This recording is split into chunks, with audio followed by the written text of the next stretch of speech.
चलिए आज हम लोग जियाउद्दीन वर्नी के बारे में थोड़ा सा ब्रीफ में पढ़ लेते हैं कि जियाउद्दीन वर्नी कौन थे, उनकी क्या कंट्रीब्यूशन रही है सोसाइटी में।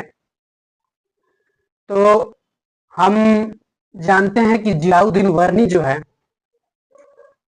एक पॉलिटिकल थिंकर थे, बट इनकी विचार ब्रॉड लेवल पर ना होकर किसी एक विशेष रिलीजन के प्रति ओरिएंटेड थे। तो जियाउद्दीन वर्नी कोई किसी किताब में बरानी या कहीं कुछ और लिखा है, लेकिन हम लोग इनको वर्नी से ही समझेंगे कि जियाउद्दीन वर्नी ये फिरोज शाह तुगलक और मोहम्मद बिन तुगलक के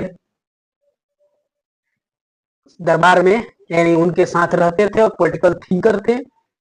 माने ये राजनीतिक विचार किस तरह से राजनीति होनी चाहिए उन पर ये विचार अपने दिल्ली सल्तनत में जो राजा थे फिरोज शाह तुगलक, मोहम्मद बिन तुगलक, उनको ये अपने नसीहत देते थे।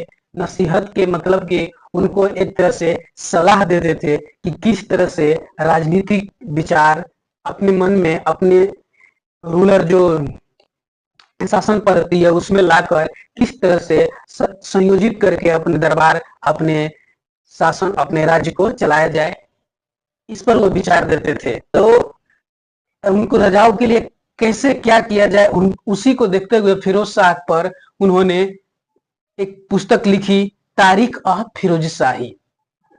तो फिरोज शाह पर ही है कि वो कैसे दरबार को चलाएं। तो ये जियाउद्दीन वर्नी की हम यहाँ पर 7 किताब लिखे हुए हैं। ये 7 किताब में 4 किताब बहुत इंपॉर्टेंट है और एक इनको किताब के नाम याद करने का मेरे हिसाब से एक ही है कि बीच में ये आई शब्द यूज होता है, 4 किताब में यूज हुआ है। तो एक ऐसे भी हम समझ सकते हैं ये चारों किताब बहुत इंपॉर्टेंट है। फतवा ए जहांदारी, फतवा ए जहांदारी, दूसरा किताब तारीख फिरोज शाही, ये दोनों किताब बहुत ही इंपॉर्टेंट किताब है। तारीख बर्मकियान, ये तीसरा किताब। चौथा है सलात कबीर, सलात कबीर। पांचवा किताब जवाबी और छठा किताब है हसरतनामा। हसरतनामा हमको देखना होगा कि जियाउद्दीन वर्नी का ही हसरतनामा है। 7 नंबर किताब है कि सनाए मुहम्मदी, सनाए मुहम्मदी भी इन्हीं का किताब है।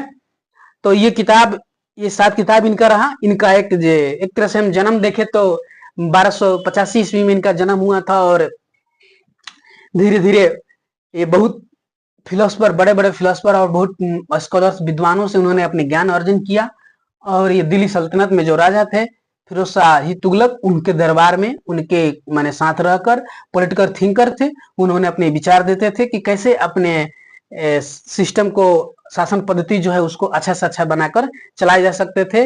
इनकी 2 बात याद रखना है कि ये सभी राजाओं को सलाह नहीं देते थे, सिर्फ और सिर्फ मुस्लिम राजा जो होते थे, मुस्लिम किंग्स जो होते थे, उन्हीं को अपना ये नसीहत देते थे। ये सबके लिए अलाउ या सबके लिए एप्लीकेबल नहीं थे। एक लाइन में याद कि मुस्लिम सिर्फ रूलर्स को ही सलाह देते थे।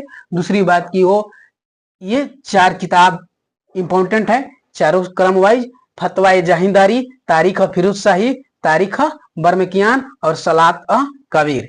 हसरतनामा भी इनकी किताब है जियाउद्दीन वर्नी का, और उसमें फंसाने के लिए बीच में दे देता है अकबरनामा। तो अकबरनामा वर्नी की किताब नहीं है बल्कि अबुल फजल की एक किताब है।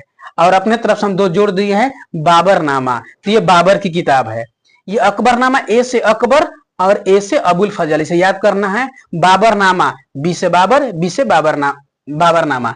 इसके बाद एक आता है हिमायूनामा, हिमायूनामा। तो हिमायूनामा जो है गुलबदन बेगम के द्वारा लिखी गई है, जी बीबी। हिमायूनामा के बीबी मतलब एक तरह से याद रखना है जी बीबी, तो गुलबदन बेगम, ये इनके द्वारा, हिमायूनामा के द्वारा ही लिखी गई है। तो हम ये किताब देखें जियाउद्दीन वर्नी की 4 किताब, ये चारों किताब हम लोग को याद रखना है। मैच, ये क्वेश्चन मैच करने के लिए आता है। 2 एक किताब इनको दे देगी, बाकी और किताब देगी, जैसे हिगल हो गए, अम्बेडकर हो गए, उनको किताब देकर, एम एन रॉय हो गए, इनको किताब दे देगा और बोलेगा कि मिलान कीजिए 4 किताब, 4 लगना किनका किनका किताब है। इस तरह के क्वेश्चन पूछा जाएगा। धन्यवाद।